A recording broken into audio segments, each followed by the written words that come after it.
Assalamualaikum warahmatullahi wabarakatuh. Kembali lagi di podcast Opini, obrolan pendidikan Islam masa kini. Halo sahabat-sahabat Opini, dimanapun sahabat-sahabat berada. Bagaimana nih, puasanya lancar kan ya? Gak ada yang bolong-bolong. Semoga tetap diberikan kelancaran ya dalam melaksanakan kegiatannya. Amin amin ya Allah ya rabbal alamin. Bersama saya Dela Zahara, mahasiswi Stitnu Al-Farabi Pangandaran. Sekarang saya sudah bersama narasumber kita, tentunya yang spesial ya. Beliau merupakan mahasiswi dari kampus ternama kita, Stitnu Al-Farabi Pangandaran. Bersama kamu Tiara. Halo kamu Tiara. Halo Kak Dela, halo sahabat opini.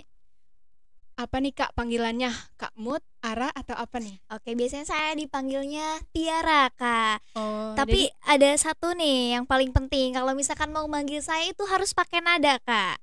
harus pakai nada gimana tuh Kak? Iya, kayaknya kakak juga tahu Ini nih. harus saya contohin ya Kak.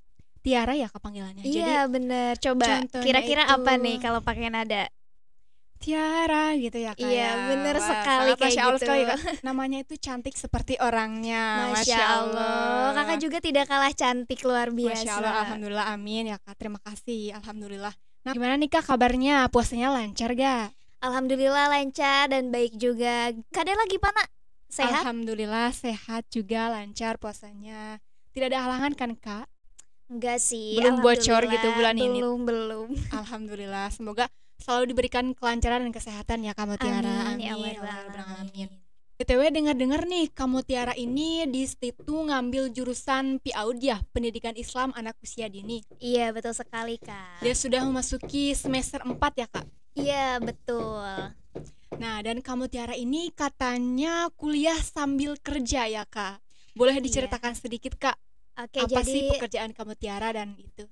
jadi selain saya berkuliah di Stitnu Al-Farabi Pangandaran ini mengambil jurusan PAUD Pendidikan Anak Usia Dini, saya juga kebetulan sekarang sudah mengajar di salah satu lembaga yang ada di Kecamatan Cigugur, yaitu di salah satu kober, yaitu Kober Atarbia Kak. Selain itu juga kesibukan saya selain bekerja kadang juga alhamdulillah sering manggung juga, ngisi acara di hajatan, terus atau juga kadang ada panggilan juga buat nge-MC gitu, Kak. Wah, sangat Masya Allah sekali ya Kak. Bisa terbilang hebat sekali kamu Tiara nih, aktivis ya Kak. Bisa kuliah Alhamdulillah, sambil insya mencari Allah. cuan gitu ya Kak, untuk Iya, betul menghidupi sekali. kehidupan kamu Tiara. Amin, Tentunya amin, tidak insya memberatkan Allah. orang tua. Semoga kamu Tiara Alhamdulillah. sukses ya Kak.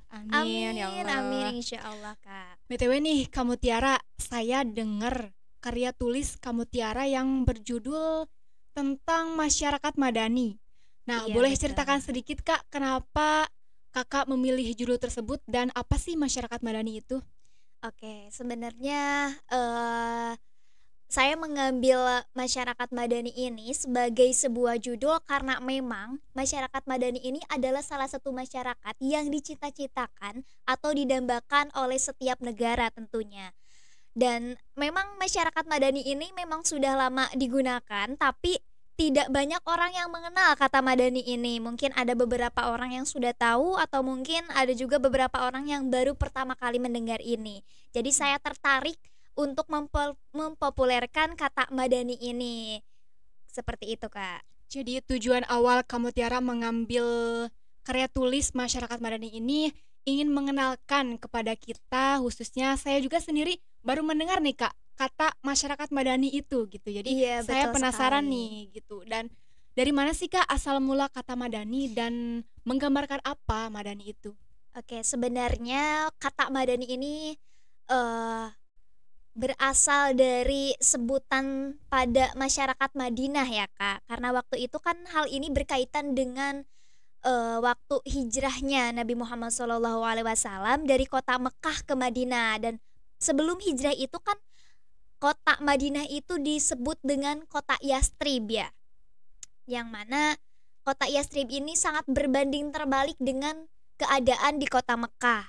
Kota Mekah ini kan keadaannya bisa dibilang sangat kacau. Banyak sekali, hampir semua masyarakat kota Mekah ini mereka menyembah berhala, serta para pemimpinnya mereka sering melakukan korupsi, penindasan dan lain sebagainya. Pokoknya berbanding terbalik dengan keadaan kota Madinah.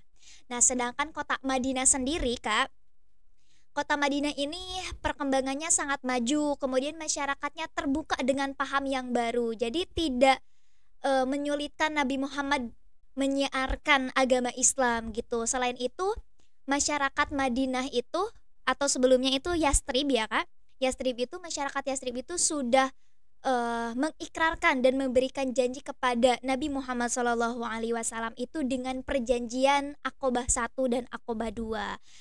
Jadi masyarakat Madani itu menggambarkan keadaan masyarakat di Madinah, yang mana masyarakat Madinah ini mereka hidup rukun, kemudian saling terbuka, mampu menghargai perbedaan, toleransi, berkehidupan adil dan lain sebagainya. Makanya kata Madani ini diambil dari kata masyarakat Madinah gitu, yang menggambarkan keadaan masyarakat di kota Madinah. Seperti itu, Kak. Jadi intinya kata Madani ini yang menggambarkan masyarakat Madinah ya Kak. Membahas tentang masyarakat Madani, boleh disebutkan Kak karakteristik masyarakat Madani itu apa aja?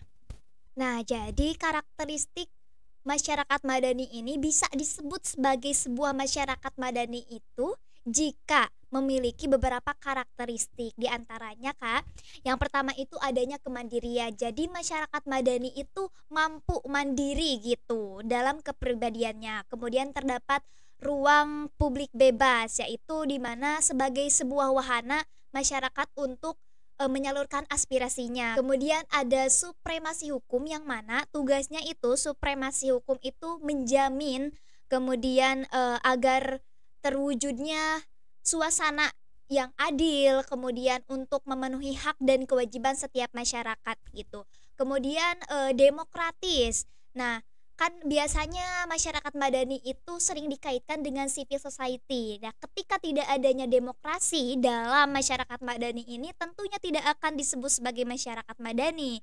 Jadi, demokrasi ini menjadi salah satu karakter yang penting adanya, di mana sebuah masyarakat itu bisa disebut sebagai masyarakat Madani. Kemudian adanya rasa toleransi, yaitu saling menghargai antar sesama. Seperti sebagaimana kan di Indonesia ini berbagai ya Kak, ada berbagai bahasa, suku, bangsa dan lain sebagainya, harus mampu menciptakan rasa toleransi agar terwujudnya masyarakat Madani. Seperti itu Kak. Baiklah, jadi masyarakat Madani ini harus mampu mandiri ya Kak. Tapi di luar hal itu, kita kan sebagai makhluk sosial tidak bisa berdiri sendiri gitu ya Kak. Nah, agar terwujudnya kekuatan masyarakat Madani nih Kak, sama halnya bangunan tidak akan berdiri kuat tanpa adanya pondasi gitu ya Kak. Sama halnya dengan masyarakat Madani, supaya berdiri dengan kokoh dan kuat, maka diperlukan pilar-pilar. Nah, pilar-pilar apa saja nih Kak yang diperlukan? Oke. Ada beberapa pilar yang membuat masyarakat Madani ini mampu kokoh ya Kak. Yang pertama itu ada LSM atau Lembaga Swadaya Masyarakat, yang mana tugasnya ini yaitu sebagai salah satu pembantu untuk memperjuangkan hak-hak atau aspirasi masyarakat. Nah, kemudian LSM ini juga dibentuk oleh swadaya masyarakat Kak. Kemudian ada PERS. Nah, PERS ini bertujuan untuk mewujudkan hak dan kebebasan warga negara yang harus terpenuhi. Kemudian ada supremasi hukum ya Kak. Ini untuk bertujuan tadi sebagaimana yang saya jelaskan sebagai jaminan dan perlindungan hak dan kewajiban sebagai warga negara. Dan terakhir adalah perguruan tinggi dan partai politik, yang mana perguruan tinggi ini, nah kita nih sebagai mahasiswa, di mana kan perguruan tinggi itu ada tridharma perguruan tinggi, yang mana tridharma perguruan tinggi ini harus mampu terwujud dan terlaksana dalam masyarakat. Dan tujuannya perguruan tinggi ini yaitu menciptakan ide-ide yang inovatif dan kreatif untuk menjawab pertanyaan-pertanyaan yang ada di masyarakat. Nah, selain itu ada partai politik, yang mana tugasnya partai politik ini sebagai wahana untuk menyalurkan aspirasi politik dari warga negara atau masyarakat. Seperti itu Kak. Baiklah, sesuai yang sudah kamu Tiara paparkan tadi, bahwasannya supaya masyarakat Madani ini bisa kuat dan kokoh itu tentunya harus ada pilar-pilar ya Kak. Nah, Iya, bagaimana betul. sih Kak kalau misalkan pilar-pilar ini tidak berfungsi dengan semestinya? Nah, ketika tadi yang saya sebutkan pilar-pilar untuk masyarakat Madani ini tidak ada atau tidak mampu terwujud, tentunya kan tidak akan terbentuk di masyarakat madani ini. Warga negara atau negara bangsa ini yang mencita-citakan adanya masyarakat madani tentunya tidak akan terlaksana. Seperti itu, Kak. Nah, membicarakan hal itu, peran penting seperti apa sih Kak dalam membangun masyarakat madani itu? Dalam masyarakat madani itu memang pendidikan memegang peran penting karena dalam mewujudkan masyarakat madani itu tentunya harus dirubah dulu yang khususnya itu dari dalam pribadi diri kita sendiri ya Kak, dari individu, kemudian baru ke masyarakat secara umumnya gitu. Dengan adanya pendidikan Kak, dengan pendidikan itu kan dapat merubah karakter seseorang. Nah, atau mengubah kehidupan sosial masyarakat. Bisa kita lihat sendiri bagaimana perbedaannya masyarakat di pedesaan dengan masyarakat di perkotaan atau bahkan masyarakat pelosok. Tentunya kan ada perbedaan nih pada kehidupan sosial mereka. Kita dapat mampu membedakan mana masyarakat yang memang sudah mendapatkan pendidikan secara layak dan tidak. Nah, maka dari itu pendidikan memegang peran penting untuk merubah karakter seseorang menjadi masyarakat madani. Kemudian juga selain pendidikan itu, pendidikan Islam tentunya paling berperan penting karena nilai-nilai yang diajarkan oleh agama Islam itu sesuai dengan keadilan dan keadaan masyarakat di lingkungan kita. Nah, apalagi pendidikan Islam memegang peran penting yang sangat penting dalam pembentukan masyarakat madani. Kan awal mulanya memang masyarakat madani ini diambil dari kata masyarakat untuk Madinah kan tentunya sangat Iya. berkaitan dengan Islam seperti itu Kak. Yang mana nilai-nilai yang diajarkan oleh agama Islam itu relevan dengan kehidupan kita. Ketika Islam melarang atau mengharamkan sesuatu hukum itu pasti sesuai dengan akal dan pikiran kita dan sebaliknya ketika agama Islam melarang atau membenarkan sesuatu itu pasti berhubungan dengan bersangkut paut ada keterkaitannya dengan masuk di akal gitu Kak. Nah, itulah beberapa pemaparan dari Kak Mutiara Aulia ya tentang masyarakat madani yang menggambarkan masyarakat Madinah. Betul kan Iya. Kak? Dan satu lagi nih Kak, saya lupa. Nah, untuk masyarakat madani itu pertama kali itu dipaparkan oleh Dato Sri Anwar Ibrahim pada Festival Istiqlal pada tahun 1995. Jadi, kata madani ini pertama kali dipaparkan oleh beliau sehingga sekarang populer di Indonesia gitu. Nah, jadi salah satu hal penting dalam membentuk masyarakat madani ini salah satunya yaitu dari melalui peran pendidikan, yaitu peran pendidikan Islam ya Kak, Iya, yang betul sekali. dituntun oleh Rasulullah Shallallahu Alaihi Wasallam. Sangat. Terima kasih Kak Mutiara sudah menyempatkan waktunya untuk mengisi podcast pada kali ini. Sama-sama Kak. Semoga ilmunya bermanfaat untuk kita semua dan untuk Amin, sahabat-sahabat amin, amin, opini ya Allah semuanya. alamin. Amin ya Allah. Sampai jumpa di podcast selanjutnya. Jangan lupa like, comment, and subscribe dan pantengin terus channel YouTube kami Stitu Al-Farabi Pangandaran. Dan jangan lupa pantengin terus podcast opini obrolan pendidikan Islam masa kini. Wassalamualaikum warahmatullahi wabarakatuh.